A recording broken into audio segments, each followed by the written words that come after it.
이거 국민학생 다 알아요. 초등학생만 해도. 추세가 상승과 하락을 결정한다. 이거 어떤 우린 장단에 춤을 춰야 될지 상당히 의문스럽습니다. 그럼 추세를 결정하는 건 뭘까요? 안녕하세요.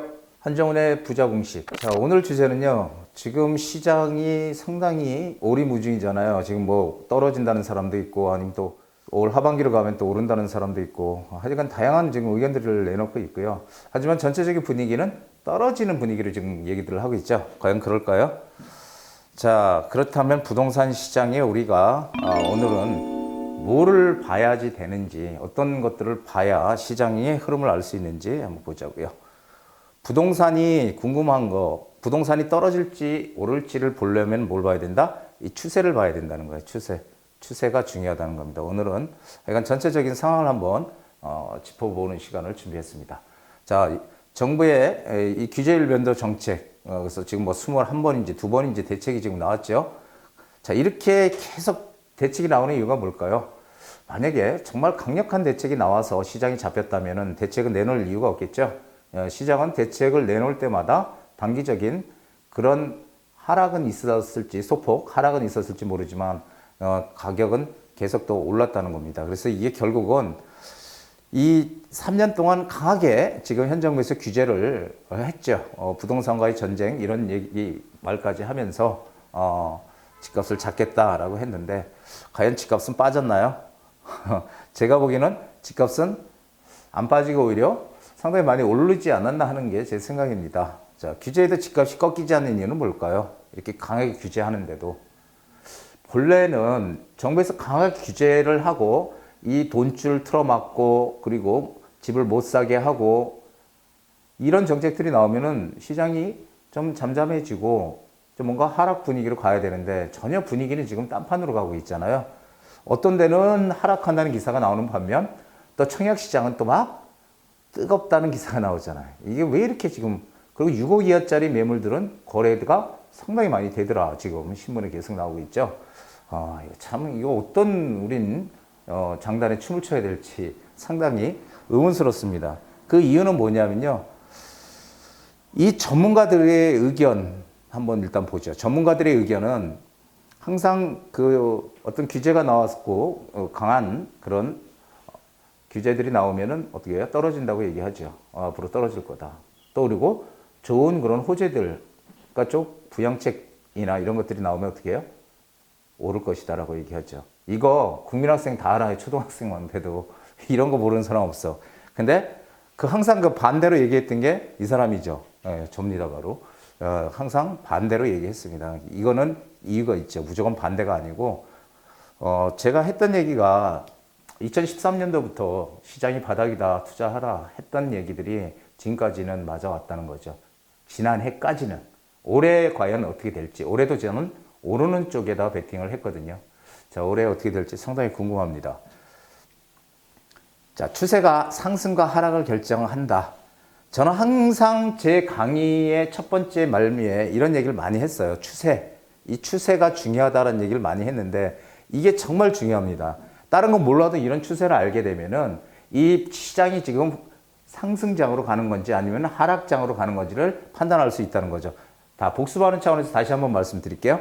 자, 부동산이 이렇게 막 상승을 해요. 계속 상승을 하게 되면은 이게 정부에 상당한 부담이 되죠. 상승하게 되면 어떻게 해요? 서민들은 점점 집 사는 길이 멀어지잖아요. 그러니까 여기서 강하게 규제 대책이 나오기 시작합니다. 규제 대책이 나오면은 어떻게 해요? 시장은 다시 올라가다가 이렇게 하강으로 하락하는 거죠. 너무 당연하죠. 규제 나왔으니까 시장은 대부분 반응을 보입니다. 그런데 이 하락하는 게 보통 3, 4개월을 지나지 못해서 이 3, 4개월을 지나지 못해서 다시 상승 국면으로 턴하더라. 그래서 원래 추세가 상승 추세면은 일시적인 하락은 있을 망정 다시 상승 추세로 가더라. 반대로 부동산 시장이 계속 이렇게 떨어져요. 떨어지면은 떨어지면 가만 놔두면 되잖아. 이렇게 생각하면 정말 좋은데요. 이게 우리나라 사람들이 개인 자산 중에서 부동산을 가지고 있는 이 부동산 자산이 한 75% 되고요. 그리고 금융 자산이 한 25% 정도 된다고 해요. 크게 나누면, 둘로 나누면. 그러면은 부동산 자산이 75%, 부동산 자산이 75%나 되니까 이게 만약에 전 국민이 이 부동산 가격이 하락을 한다면 어마어마한 타격을 주는 거죠. 경제에도 큰 타격을 주고. 그러니까 이렇게 시장이 계속 하락하면은 여기서 정부에서는 부양책을 쓰죠. 부양책을 발표합니다. 시장을 살리기 위해서. 자, 뭐 그런 거 있잖아요. 뭐 미분양된 것들을 살리기, 미분양 주택을 줄이기 위해서 미분양된 걸 사게 되면은 양도세를 전혀 없게 감면해 준다든지 뭐 이런 거 있잖아요. 예, 우리 IMF 이후에 많이 나왔던 대책이죠. 자, 그래서 이렇게 되면은 이렇게 부양책을 쓰게 되면 시장은 바로 반등을 합니다. 반등을 해서 이렇게 오릅니다. 반등을 해서 이렇게 하락하다가 오르는데 역시 이 상승, 이 반등도 3, 4개월을 넘기지 못하고 다시 원래의 추세대로 하락 추세로, 하강 추세로 이렇게 간다는 거죠. 그래서 이 추세가 상당히 중요한 겁니다. 이 추세를 확실히 이해를 하면은 시장이 어떻게 될까 알 수 있죠. 그럼 추세를 결정하는 건 뭘까요? 추세를 결정하는 것은 바로 유동성입니다. 유동성. 돈이라는 거죠. 돈이 시중에 많이 풀리게 되면은, 그 돈들이 부동산 쪽으로 들어갈 가능성이 상당히 큰데요. 자, 이 유동성이 크게 되면은, 유동성이 크면은 부동산 가격은 오르는 거예요. 반대로 유동성이 줄어들어, 자꾸 축소되면은 부동산 가격도 이제 다시, 이제 상승하다 하락 국면으로 가는 그런 이제 시점이 왔구나라고 우리는 판단을 해야 돼요. 그렇다면은 유동성을 줄이는 가장 쉬운 방법은 금리를 인상하는 겁니다. 금리 인상. 금리를 인상하게 되면은 유동성을 확실히 줄일 수 있어요. 근데 문제는 금리를 인상을 지금 할 수 없는 시기잖아요. 모든 미국도 그렇고 계속 금리 인하, 그 다음에 유동성을 무제한으로 확대시키는, 제한 없이 이런 지금 정책들을 전 세계가 피고 있잖아요. 그런데 금리가 올라갈 리가 없겠죠. 우리도 지금 잘못하면은 한 차례 정도는 더 금리를 내릴 가능성이 상당히 큽니다. 자, 그래서 오히려 금리 인상이 아니라 금리가 인하가 될 가능성이 크죠. 그렇게 되면 유동성은 더 커지는 거죠. 자, 그래서 유동성이 살아있다는 얘기는 이런 얘기입니다. 유동성이 살아있는 한 부동산 시장은 상승 추세를 유지할 것이다라는 게 이제 판단이죠. 그리고 추세가 상승일 때 규제의 효과는 뭐라고요? 단기적이다. 여태 규제 계속 내놨지만 단기적으로 시장이 반응했을 뿐이지 중장기적으로는 올랐다라는 거 기억들 하시죠?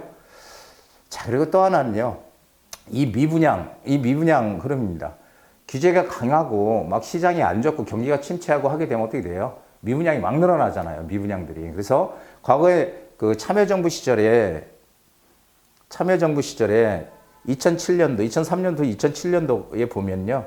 2007년도 서울 및 전국의 미분양 물량이 11만 2254. 서울과 수도권, 이걸 합쳐서 수도권이라고 해요. 서울도 수도권이에요. 그래서 합치면은 14,624. 만 가구가 넘었다는 거죠. 만 가구가. 그래서 이 당시에 이랬는데, 그래서 이게 2017년도 12월 달에 14,624가구잖아요. 2008년대 금융위기 왔죠? 그러면서 부동산이 계속 하강 국면을 그렸잖아요. 곡선을. 저기 지금 미분양 지금 상당히 많은데, 지금 현재 미분양 현황 한번 보죠. 전국. 2020년 3월 달을 기준으로 해서, 자, 서울이 몇 호예요? 91호래, 91호. 미분양 거의 없죠? 자, 수도권 4,202호, 지방 31,402호. 전국 미분양 얼마라고요? 전국 미분양 38,304호.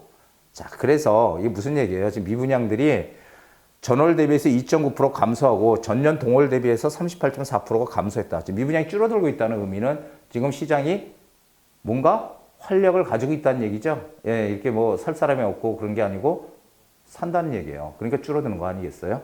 자, 그래서 자, 그러면 언제 이게 문제가 될 수 있느냐, 미분양. 수도권 물량, 이 수도권 물량이 10,000가구를 넘어가고 15,000가구를 넘어가고 20,000 가구 이상이 증가를 한다. 그리고 6개월 이상 계속 미분양이 쌓인다. 이렇게 되면은 문제가 생긴다는 겁니다. 이때를 우리는 잘 봐야 되는 거죠. 지금은 아무리 봐도 지금 그럴 추세가 아니죠. 청약시장은 화랑이고, 그렇죠? 청약시장은 화랑이고. 자, 그러면은 지금은 아무리 봐도 미분양이 늘어나서 이렇게 시장이 침체할 수 있는 그런 시기는 아니다라는 것을 말씀드리는 겁니다. 자, 제가 늘 얘기했죠. 강남 하도 지겹게 듣는 강남 불패 신화. 강남 불패란 얘기 많이 하잖아요. 저는 이 얘기를 정말 수백 번도 더 들은 것 같아요. 신문 기사에서 어떨 때는 강남 불패 신화, 어떨 때는 강남 불패 깨졌다. 이렇게 계속 반복되는 거예요. 그렇다면 강남은 과연 어떻게 될까요? 강남권은요, 서울이 다 물론 공급이 부족하다고 생각들을 하지만 서울에서도 강남권은 공급이 절대적으로 부족합니다. 강남은 새롭게 집을 만들 수 있는 방법이 낡은 아파트 부숴서 새 아파트 짓는 것밖에 없거든요. 그러니까 그게 재건축이잖아요. 유일하게 재건축밖에 없는데 재건축을 지금 강하게 묶어놓죠, 자꾸. 강하게. 자꾸 투기꾼들이 강남에 들어와서 사서 강남 집값을 올린다. 이런 논리죠. 그래서 이 강남을 계속 묶어놓아서 지금 재건축들이 좀 묶여 있지만 결국은 강남 시장은요, 언젠가 다시 집을 질 수 있는 시간이 온다는 거예요. 그러면은 새 집이 들어온다는 거죠. 공급이 새 집이 안 되는데 새 집이 들어오게 되니까 강남에 새 집만 들어왔다 그러면 난리가 나는 거예요. 난리가 그냥 서로 막 청약을 하고 그 난리통이죠. 그 비싼데도 불구하고. 그런데 지금 이게 강남 재건축 아파트가 묶였다고 해서 계속 묶여서 가격이 푹 떨어지나요? 아니잖아요. 지금 호시탐탐 기회를 보고 있는 거죠. 결국은 어느 순간에 다시 재건축이 좀 완화가 되면은 강남이 또 집값을 계속 주도해서 끌고 나갈 것은 기정사실입니다. 재건축을 중심으로 해서. 자, 그렇다면 우리는 어떻게 투자를 해야 돼요? 돈이 만약에 강남에 들어갈 여력이 된다면 지금이라도 강남권이라는 강남 서초 송파를 얘기하는 겁니다. 강남권에 재건축을 할 수 있는 아파트를 사는 게 가장 현명한 방법이다라는 거죠. 재테크에. 왜 그러냐면 이미 재건축을 진행하고 있는 건 재건축의 호재가 반영이 되어 있기 때문에 이미 가격이 올라 있는 상황이지만 지금 재건축을 아직 안 하고 안전진단 통과 안 하고 있는 그런 것들은 재건축의 호재가 반영이 되질 않았잖아요. 그러면 그런 것들이 안전진단 통과했다고 소식이 들리면 가격이 오르겠죠. 재건축이 본격적으로 진행된다는 신호니까. 그래서 가격이 가장 지금 안 올라 있는 그런 아파트를 대상으로 우리가 투자를 해야 된다는 거죠. 자, 마지막으로 변화의 크기가 투자이익의 크기입니다. 이게 무슨 얘기예요? 변화의 크기가 작으면은 이익의 크기도 작은 거고요. 변화가 크게 생기면은 이익도 크게 생긴다. 이런 얘기입니다. 쉽게 얘기해서 우리 집 근처에 우리 아파트 단지인데 뭐 한 1000세대 되는 단지라고 쳐요. 그 옆에 이마트가 하나 딱 생겨. 그러면 어떻게 돼요? 집값이 오른다고요. 많이는 안 오르겠지만은 없던 게 갑자기 새롭게 좀 편리한 게 생겼잖아요. 그러니까 가격이 오르는 겁니다. 반대로 우리 집 옆에 현대에서 100층짜리 건물을 짓는데 일자리를 만든대 거기다가 100층짜리. 그러면 어떻게 돼요? 그 아파트는 대박 나는 거죠. 그게 변화의 크기입니다. 잘 아시겠죠? 그래서 우리는 부동산 아무것도 모른다 그러면 어떻게 해야 돼요? 내가 살려고 하는 곳 옆에 변화가 크게 생기는데 무조건 사면 됩니다. 아시겠죠? 자, 오늘은 여기까지 하고요. 자, 지금은 어떤 시기냐면요. 큰 파도에 우리가 신경을 써야지 이 잔파도에 신경 쓰면 안 된다는 거예요. 큰 파도에 신경을 쓰고 잔파도는 무시해버려야 돼요. 무시해버려야 돼. 항상 시장은 이렇게 계속 가격이 올라가는 거 아니거든요. 이렇게 올라가면서 약간 꺾이면서 또 올라가고 이 지그재그로 올라가요.